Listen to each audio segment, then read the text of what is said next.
ডুয়ার্স সবুজের রাজ্য আজ শ্বাসরোধ করছে প্লাস্টিকের দানব। অভয়ারণ্যের নিস্তব্ধতার ভেতর লুকিয়ে আছে এক ভয়াবহ সত্য। হাতের বিষ্ঠা থেকে বেরোচ্ছে প্লাস্টিক। বনের ভেতর রাজনীতির পতাকা, মদের বোতল, প্লাস্টিক কাপ, মানুষের ফেলে যাওয়া বজ্র আজ গ্রাস করছে বন্য প্রাণকে। বন দপ্তরের উদাসীনতায় ক্ষোভ বাড়ছে পরিবেশ প্রেমীদের মধ্যে, তাই নিজেরাই নেমেছেন অভিযানে। প্রতিদিন প্রাণের ঝুঁকি নিয়ে বাঁচাচ্ছেন সবুজ বন আর প্রাণীকুলকে। তাদের একটাই আর্জি, এবার থামুন, প্লাস্টিক বন্ধ হোক, ডুয়ার্সকে বাঁচান। বন অঞ্চল আছে, সেই বন অঞ্চলের যে জঙ্গলগুলো, সেই জঙ্গলগুলো উপরে যেভাবে প্লাস্টিকের বজ্র ফেলা হচ্ছে তা নিয়ে আমরা সচ্চর বহুদিন ধরে হয়ে গেছিলাম। আজকের থেকে না, বহুদিন ধরে হাতির মলে আমরা প্লাস্টিক জাতীয় জিনিস দেখতে পাচ্ছি। এবং খড়িয়াবন্ধ জঙ্গলের পাশেই আমাদের নিবাস, নিত্য যাতায়াত। আমরা যাকে আমরা টিয়াবন বলে ভালো মতো চিনি, সেই জঙ্গলের ভিতর থেকে প্রচুর পরিমাণে বজ্র পদার্থ বেরিয়ে যাচ্ছে এবং দিনের পর দিন এই রাস্তাগুলোর উপর দিয়ে প্লাস্টিকের থার্মোকল, পেপার, প্লাস্টিক জাতীয় বজ্র ফেলা হচ্ছে। আমরা পরিবেশপ্রেমী সংগঠন থেকে বহুবার আন্দোলন করেছি, এই প্লাস্টিক বন্ধের জন্য সরকার পক্ষের কাছে আবেদন করেছি, আমাদের ব্লক প্রশাসনের কাছে আবেদন করেছি, কিন্তু এখনও অবধি কোনো সুরাহা আমরা পাইনি। অতএব আমরা অচিরেই একটা বৃহত্তর আন্দোলনের দিকে অগ্রসর হচ্ছি।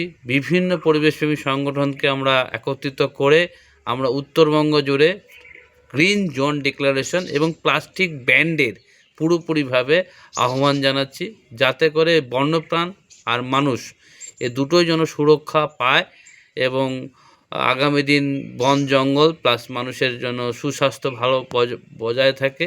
এইভাবে যাতে ধ্বংস না হয়ে যায় পৃথিবী, মানুষ বন্যপ্রাণ যাতে ধ্বংস না হয়ে যায়, আমরা এই আশা করছি।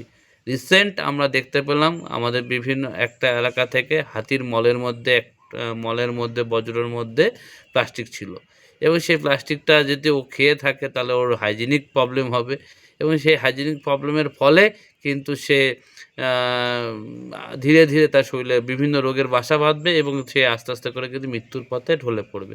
এটা খালি হাতির ক্ষেত্রে না, সমস্ত বন্যপ্রাণ এবং যে মানুষ সভ্যতা চলছে আজকে, সেই মানুষ সভ্যতার প্রতিও কিন্তু আমরা আশঙ্কা করছি যে জিরো মাইক্রোপ্লাস্টিক কিন্তু শরীরে প্রবেশ করেছে এবং এটা উত্তরবঙ্গ এবং উত্তরবঙ্গের বাইরেও এই রিসার্চ কিন্তু আমরা পেয়েছি।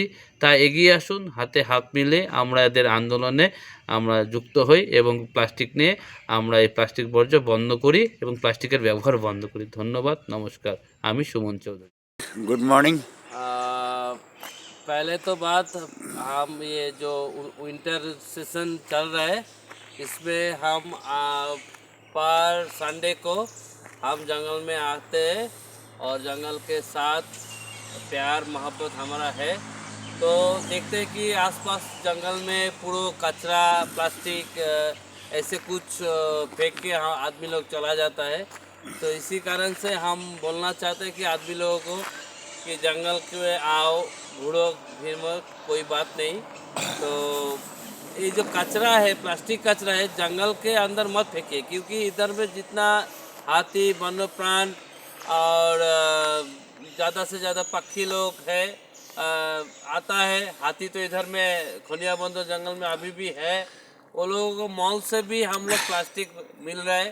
तो ये एक भयानक सिचुएशन है परिवेश के लिए। ऐसे इंसान और जानवर दोनों के ही ख़त्म होने के लिए ये जो प्लास्टिक है ये बैन करना चाहिए। धीरे धीरे ये प्लास्टिक কি হলো মানুষ আজকে আমরা খড়িয়াবন্দর এলাকায় ফরেস্টের বিষয়ে দেখতে পাচ্ছি যে বিভিন্ন জায়গা থেকে প্রচুর লোক এখানে নোংরা প্লাস্টিক আবর্জনা এবং বর্জ্য পদার্থ ফেলছে। এখানে ডাম্পিং গ্রাউন্ড থাকা সত্ত্বেও তারা ফরেস্টের ভিতরে ফেলছে। এটা একটা সংরক্ষিত বনাঞ্চল।